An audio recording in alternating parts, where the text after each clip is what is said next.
Hey everybody, it's me, Andrew.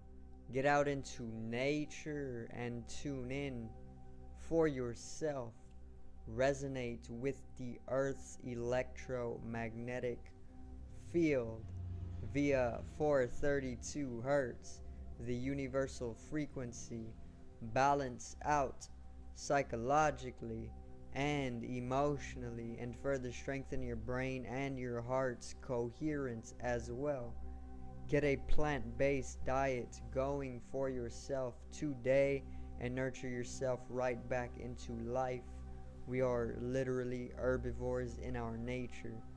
Further balance out your physical body's pH level and get with alkalinity, then you can generate some static electricity. Send me some love telepathically, set attention to your mind, and set intention to communicate. That is all there is to telepathy. You are now tuning in to great days.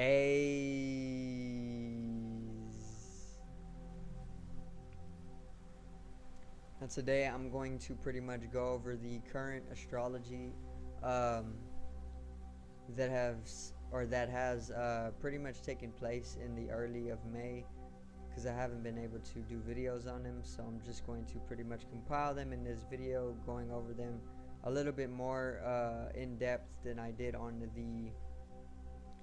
the video for the entirety of the month.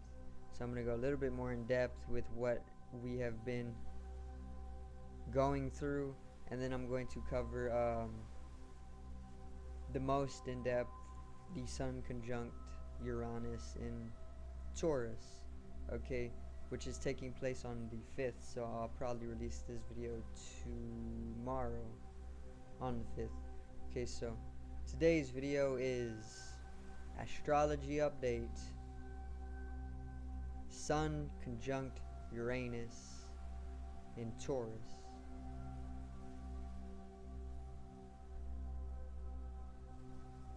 Now,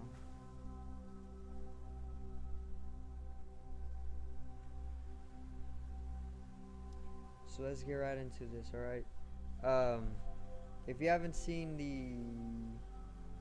the astrology video on the whole month of May, check it out. So you can pretty much get like an overview of the whole month. I cover all of the astrological events very, very briefly, you know, so you can get a subconscious alignment going with the astrological process, and then you'll be able to pretty much have more insight to how your month is going to go uniquely for you. But either way, we're all going through generally the same thing in very, very subtly different ways, you know. But yeah, on May 1st, there was Venus in Pisces, sextile Pluto in Capricorn, which sextile is actually an astrological aspect of two planets coming to 60 degrees apart from each other, and a sextile is very, very harmonious, and it opens up pathways for you, and then it allows growth to come into your life as well. So the new moon pretty much, and I talked about this in the last astrology video on the month, the new moon on April 30th in Taurus pretty much brought in a whole new shift of perspective towards changes within Taurian areas, which is all about value, all about relationships, all about pleasures, comfortability, sensuality, sensibility, career, home. All of these areas are Taurian, and the change that the new moon wants to bring is of a material change. So it wants to bring in materiality to your life. Okay, so somewhere in your life, you're striving towards this material change. Okay, because Taurus is obviously an earth sign, so we're dealing with an earthy nature, material nature, and it's the most dense earth sign there is, so it's going to be of a very, very dense material manifestation or change that we're striving towards during May. Okay, so on May 1st there was Venus in Pisces sextile Pluto in Capricorn, and this is pretty much opening. Pluto in Capricorn is pretty much bringing in an expression of the unconscious. Pluto is all about the unconscious, the underworlds. Okay, death, rebirth, transformation. We got to bring a death to ourself, you know, in who we thought we were, and then after we go through this death, we come to rebirth and then transformation. We're transformed after making what has been in the dark or the unconscious conscious, bringing it to light. So Pluto in Capricorn is expressing that unconscious, and Venus in Pisces is just very, very harmoniously fantasy and dream-like and mystifying. So there may be this Venus in Pisces energy will bring in a sense of harmony to the process of manifesting this materiality or this change into your life.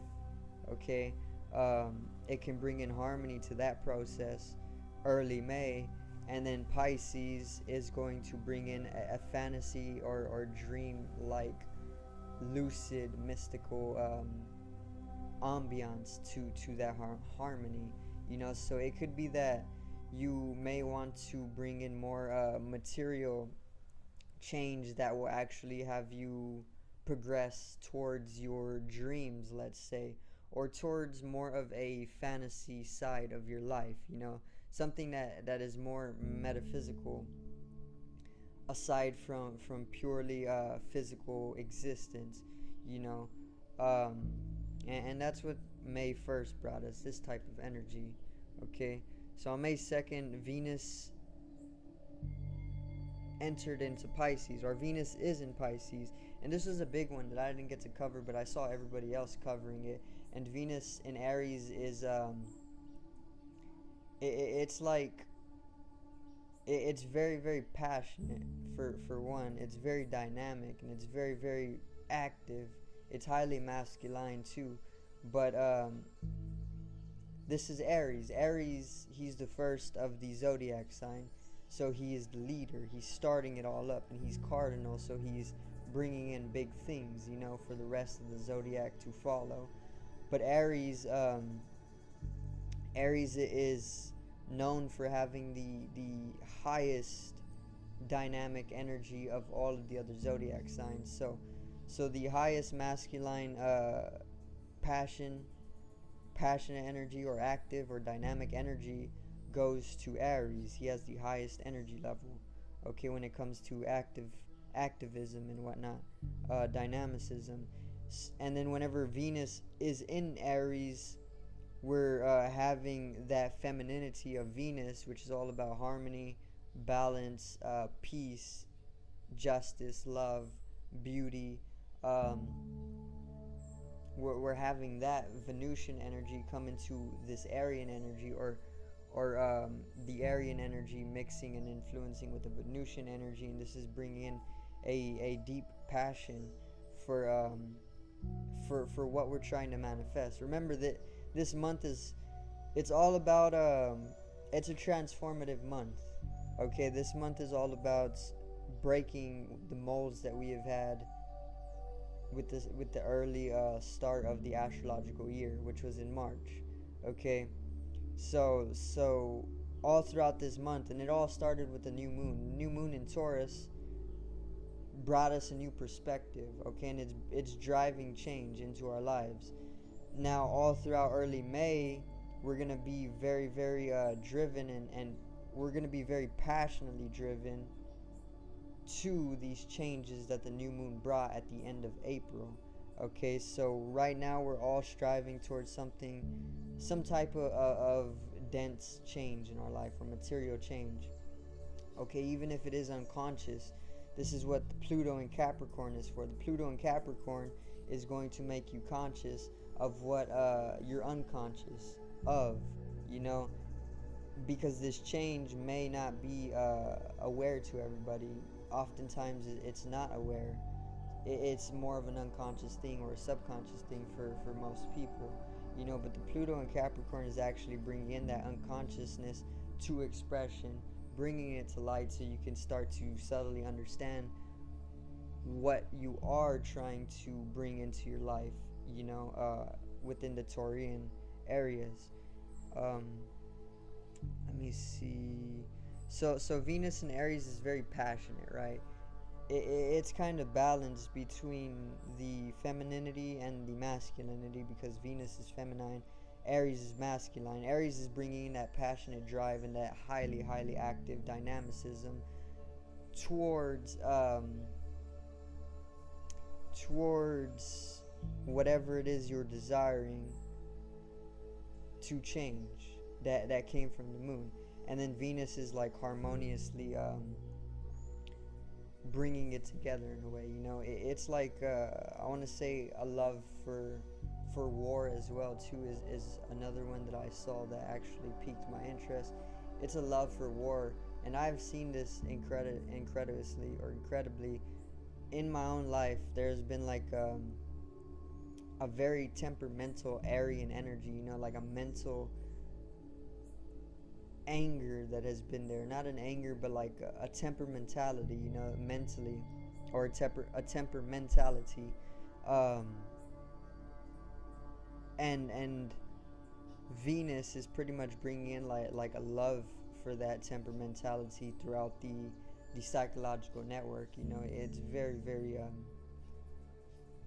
it's an alright energy. I'm not too distraught over it, or like, I don't know. It's driving, so it's okay. I mean, there's some other events that are very stalling. That's why they are bringing in stagnation to the drive towards this change. But this one is not one of those. This one's a little bit more complementary to the transformative process. But May 3rd,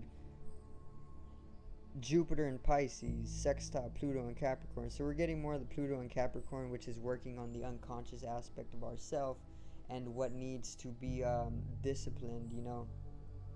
Something that you're unconscious of that you need to bring to light, and then further need to use that in some sort of discipline in order to bring in that transformation that you're striving towards throughout this month.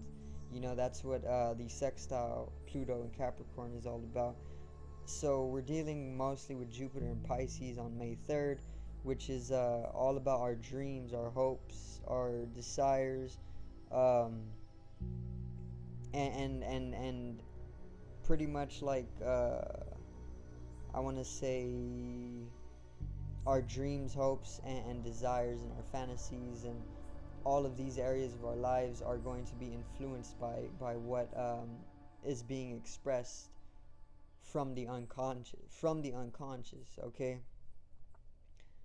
So there's like a there early month of May, there's like this I want to say it's like a cleaning type of thing, because the unconscious, it's being expressed, and this is why there's so much Pluto in Capricorn.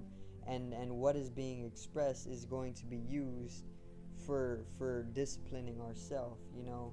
We just realized something that has been in the dark for so long. Now we're able to use what has been brought into light in order to further discipline ourselves accordingly to the process of transformation that this entire month is going to bring into our life, you know. So May 3rd, we're pretty much going over our dreams, our hopes, and our desires, and our fantasies. This is all Piscean, and Jupiter is giving expansion to that energy of Pisces. So then May 4th, today actually, May 4th is Mars in Pisces, sextile Uranus in Taurus. And this is one of the events that is actually bringing a very slight stagnation to our process of transformation. So up until today, the entirety of the entirety of May, early May, was pretty much driving us uh, towards that transformation that the new moon brought into our perception or our perspective, you know. And today, May 4th, Mars in Pisces, sextile Uranus and Taurus is going to bring in a slight stagnation to that process, because it may want to wake us up towards some of the changes that the new moon wants to bring, and just, it's like, before we start actually putting in immense focus and energy towards this change of this month, we want to pretty much check ourselves and understand, self-reflect, if it's really the thing that we want to do, you know. But then Pisces is bringing in like that flow energy, you know. So it's like we may want to check ourselves before we put all of the attention and focus into this change that we know is coming.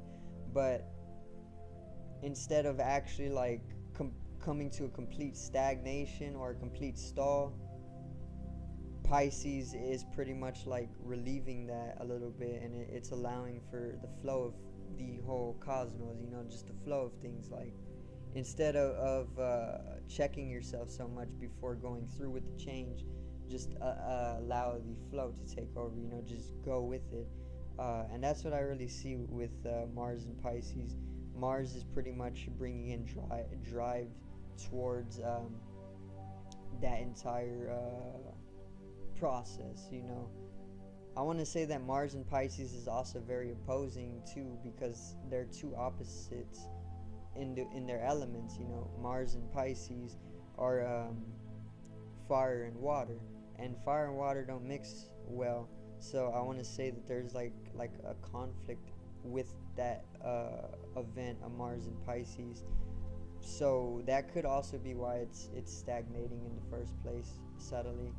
But yeah, that's a little bit on that one. And then today is May 5th. Okay, so this one's the one I'm going to cover a little bit more in depth. Okay, so the Sun conjunct Uranus in Taurus is pretty much going to bring in, I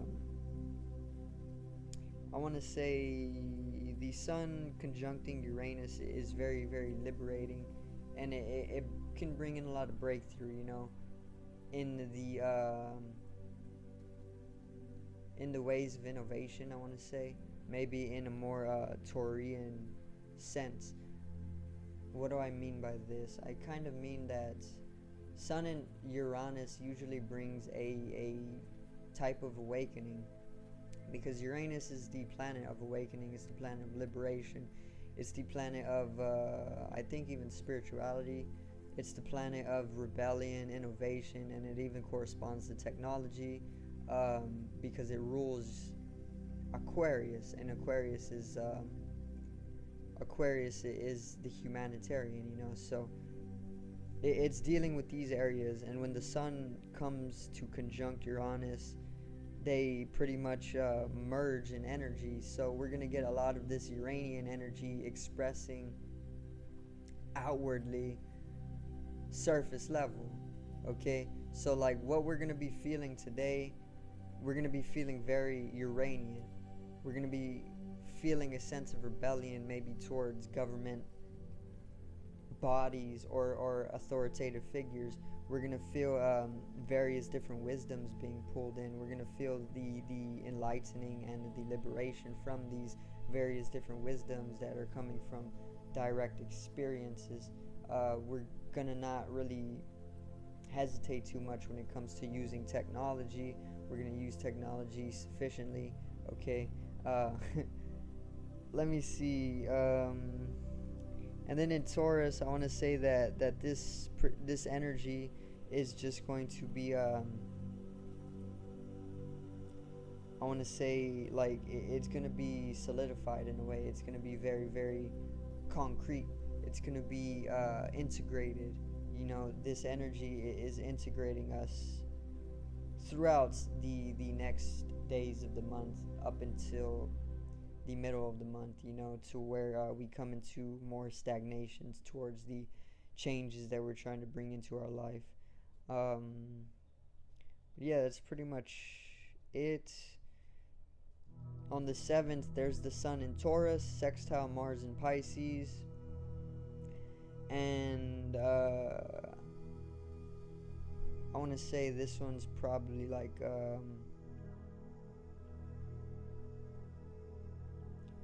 it's gonna have us express more of a Taurian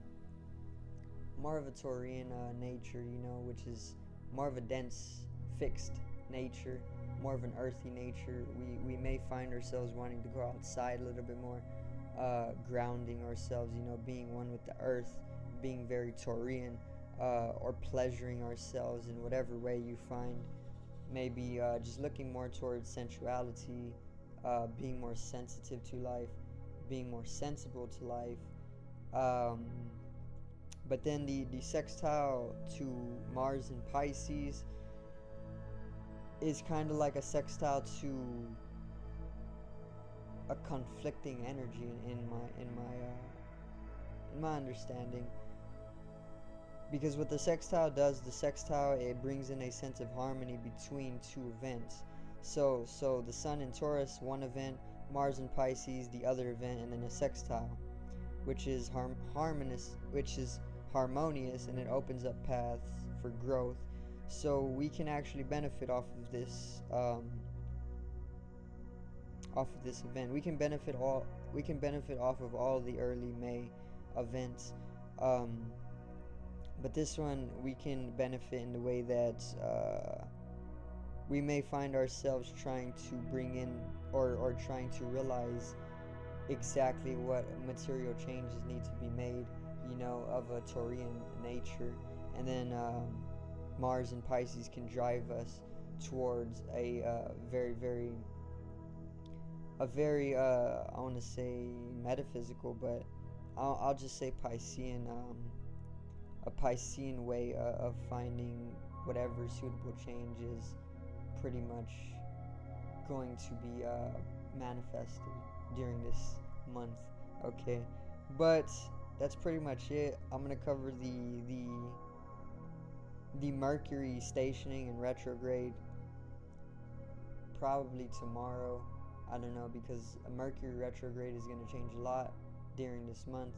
And then also Jupiter in Aries, May 10th, I'm going to cover that, which is also going to be a very big event when it comes to Aryan energy and dynamic, objective, passionate drive. It's pretty much going to amplify the Aryan energy immensely, you know, which is going to drive us for months at least. But yeah, that's pretty much it for today's video. As an update, once again, the main event was the Sun conjunct Uranus in Taurus. Okay, so yeah, I hope everybody did enjoy today's video, and I hope I did get you in tune with the astrological process. Hope I did get you in synchronicity, subconsciously even. It would be enough. Okay, subscribe over here to the left and help me reach 100 subscribers. Drop a like on the video to the right of me and support the channel once again. Generate some static electricity from the etheric body and realize it, strengthen it for the collective rise in consciousness. I love you, everybody. Have a great day, and peace out.